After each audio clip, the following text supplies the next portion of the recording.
دوستو تاریخ اٹھا کر دیکھیں تو جب بھی مشرق وسطیٰ میں امن کی بات چلی اس کے ساتھ کسی نہ کسی جگہ ٹینشن یا حملے کی خبریں بھی سامنے آتی رہی ہیں۔ کبھی ایران کے اندر حالات بگڑ گئے تو کبھی قطر کے گرد و نواح میں سچویشن گرم ہو گئی۔ اس لیے جب اسلام آباد کو ایران اور امریکہ کے درمیان ٹینشن کم کرنا اور مذاکرات کے لیے ایک اہم مرکز کے طور پر دیکھا گیا تو ساتھ یہ بھی فکر بھی ابھر کر سامنے آئی کہ کہیں پاکستان خود کسی نئی اسٹریٹجی کا نشانہ نہ بن جائے۔ لوگ یہ سوال کرنے لگے کہ کیا اسلام آباد پر کوئی ایکشن ہو سکتا ہے؟ کیا پاکستان ایئر فورس اس صورتحال پر مکمل توجہ دے رہی ہے؟ یہ تشویش اس لیے بھی تھی کہ پچھلے چند سالوں میں جہاں بھی حملے ہوئے وہاں اسٹرانگ ایئر ڈیفنس سسٹم موجود نہیں تھے۔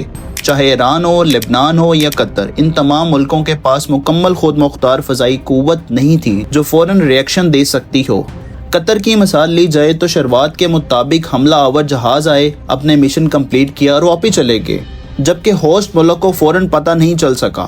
اور سب سے اہم بات یہ ہے کہ ان میں سے کوئی بھی ملک نیوکلیئر طاقت کا حامل نہیں تھا، جبکہ پاکستان اللہ کا فضل و کرم سے نیوکلیئر پاور ہے اور یہ قوت صرف دفاع کی نہیں بلکہ ڈیٹرنس کا بھی کام کرتی ہے، جس سے دشمن سوچنے پر مجبور ہو جاتا ہے۔ دوستو ان تمام حالات کے باوجود پاکستان نے اپنی روایتی اسٹریٹجی کے مطابق اپنا کردار ادا کیا ہے۔ رپورٹ کے مطابق پاکستان نے ایرانی وفد کو اپنی حفاظت میں ایران سے پاکستان تک پہنچانے میں مدد دی، اور اس دوران پاکستانی لڑاکا طیاروں کی ایکٹیویٹی نے ایرانی آسمان میں ایک نئی ہلچل پیدا کر دی۔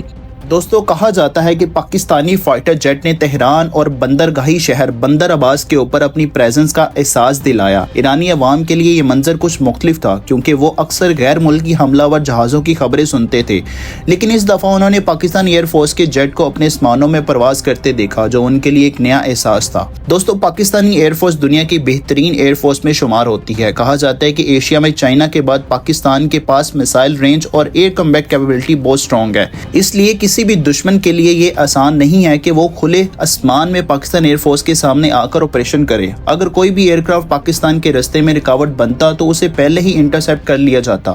یہ پاکستان کی ایئر ڈیفنس ریڈینس کا حصہ ہے۔ اس لیے کئی اینالسٹ کا کہنا ہے کہ پاکستان نے اپنی فضائی قوت کے ذریعے پوری ریجن کو ایک اسٹرانگ میسج دیا ہے۔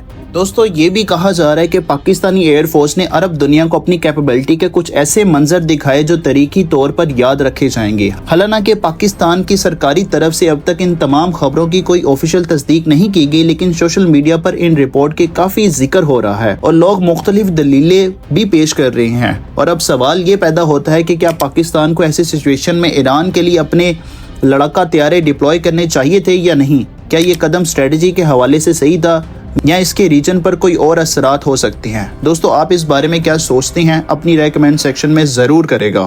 تو دوستو آج کی ویڈیو کے انالیسس بس یہاں تک ہی تھی۔ امید کرتا ہوں آپ کو یہ ویڈیو انٹرسٹنگ اور انفارمیٹیو لگی ہوگی۔ اگر آپ کو یہ ویڈیو نالجیبل اور انٹرسٹنگ لگی ہو تو ویڈیو کو لائک کریں، اپنے دوستوں کے ساتھ شیئر کریں۔ ملتی ہے اگلی ویڈیو میں، تب تک کے لیے اللہ حافظ۔